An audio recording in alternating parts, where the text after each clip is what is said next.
Página 7. El malestar en la cultura, por Sigmund Freud, 1929.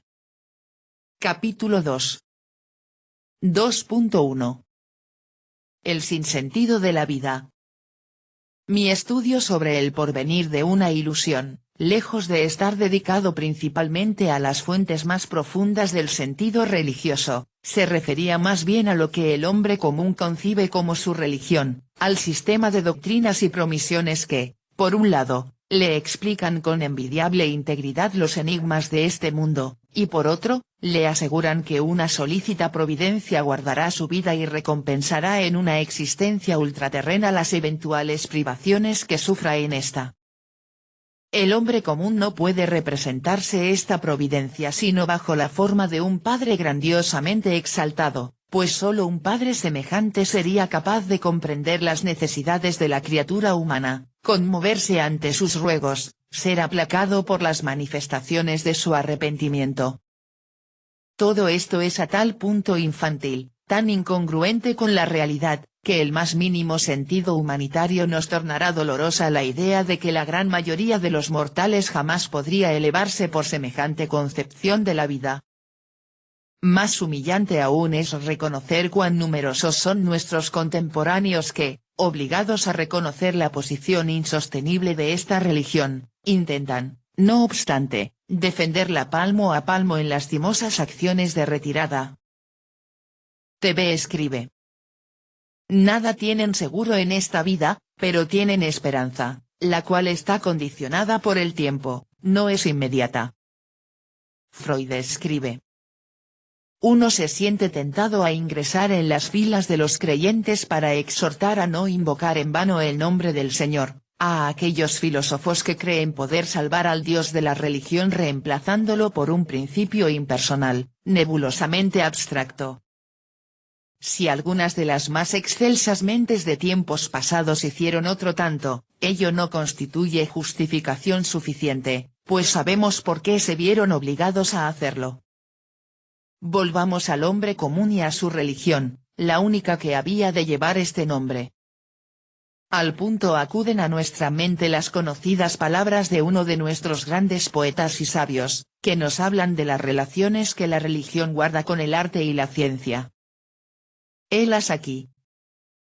Quien posee ciencia y arte, también tiene religión. Quien no posee una ni otra, tenga religión. Este aforismo enfrenta, por una parte, la religión con las dos máximas creaciones del hombre, y por otra, afirma que pueden representarse o sustituirse mutuamente en cuanto a su valor para la vida. De modo que, si también pretendiéramos privar de religión al común de los mortales, no nos respaldaría evidentemente la autoridad del poeta. Ensayemos, pues, otro camino para acercarnos a la comprensión de su pensamiento. Tal como nos ha sido impuesta, la vida nos resulta demasiado pesada, nos depara excesivos sufrimientos, decepciones, empresas imposibles. Para soportarla, no podemos pasarnos sin lenitivos, no se puede prescindir de las muletas, nos ha dicho Theodor Fontane. Los hay quizá de tres especies: distracciones poderosas que nos hacen parecer pequeña nuestra miseria, satisfacciones sustitutivas que la reducen, narcóticos que nos tornan insensibles a ella. Alguno cualquiera de estos remedios nos es indispensable. Voltaire alude a las distracciones cuando en Candide formula a manera de envío el consejo de cultivar nuestro jardín. También la actividad científica es una diversión semejante.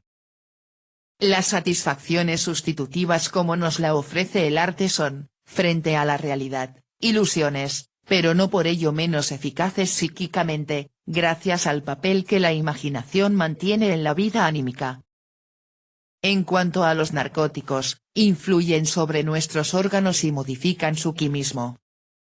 No es fácil indicar el lugar que en esta serie corresponde a la religión.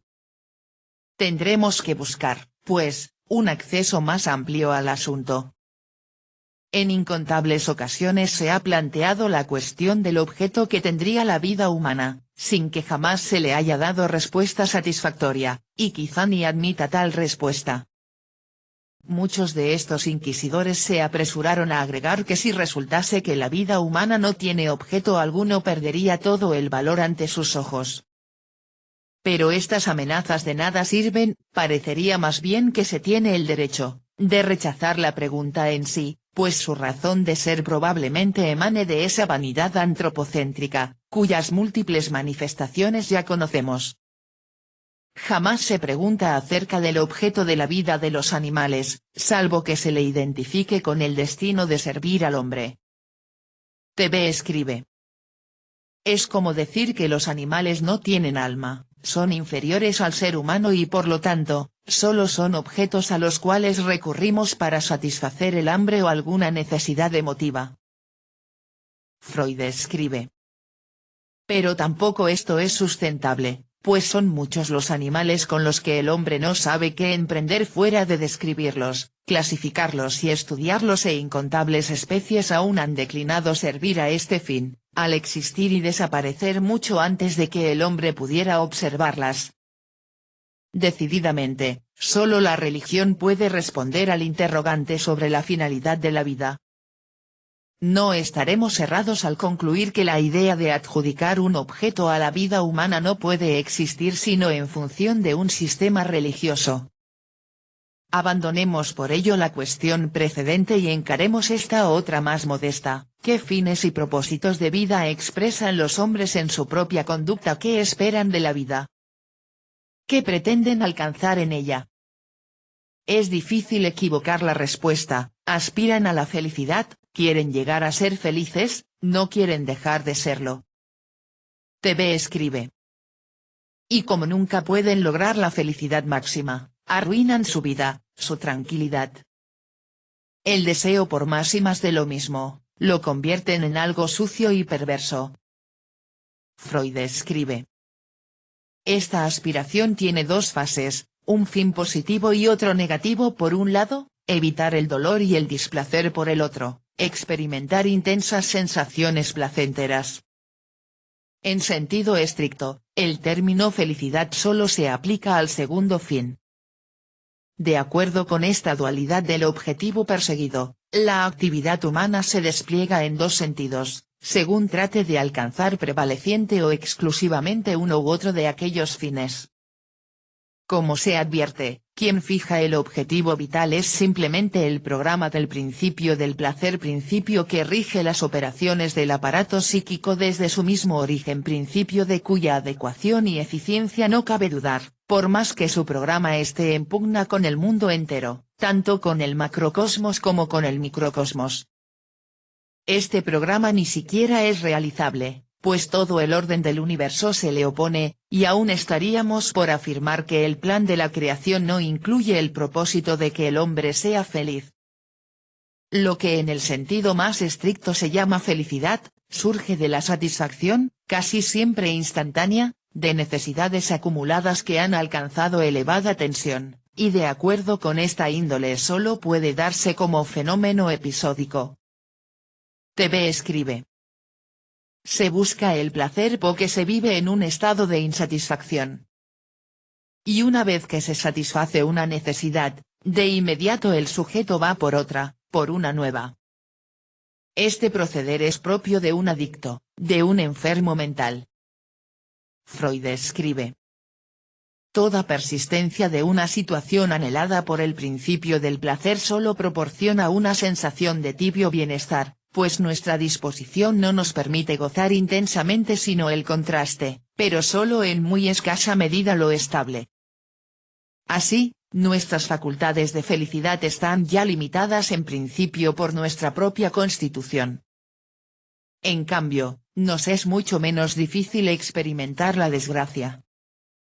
El sufrimiento nos amenaza por tres lados, desde el propio cuerpo que, condenado a la decadencia y a la aniquilación, ni siquiera puede prescindir de los signos de alarma que representan el dolor y la angustia del mundo exterior, capaz de encarnizarse en nosotros con fuerzas destructoras omnipotentes e implacables; por fin, de las relaciones con otros seres humanos.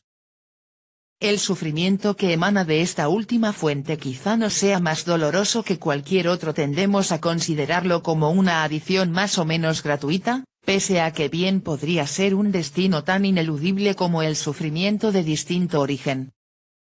TV escribe. El único dolor certero y real, es el fisiológico. Lo mental, lo psíquico, es una faramalla, puesto que lo que provoca dolor psíquico en una persona, para otra nada es. Entonces, es tan subjetivo, que puedo decir, que todo dolor mental, es ilusorio. Freud escribe. No nos extrañe, pues, que bajo la presión de tales posibilidades de sufrimiento, el hombre suele rebajar sus pretensiones de felicidad, como, por otra parte, también el principio del placer se transforma, por influencia del mundo exterior, en el más modesto principio de la realidad. No nos asombra que el ser humano ya se estime feliz por el mero hecho de haber escapado a la desgracia, de haber sobrevivido al sufrimiento que, en general, la finalidad de evitar el sufrimiento relegue a segundo plano la de lograr el placer. TV escribe. No importa tanto ser feliz o no serlo, lo que importa es no padecer hambre o padecer de alguna dolencia física. Muchos siguen vivos, pero en lamentables condiciones, con la salud en ruinas.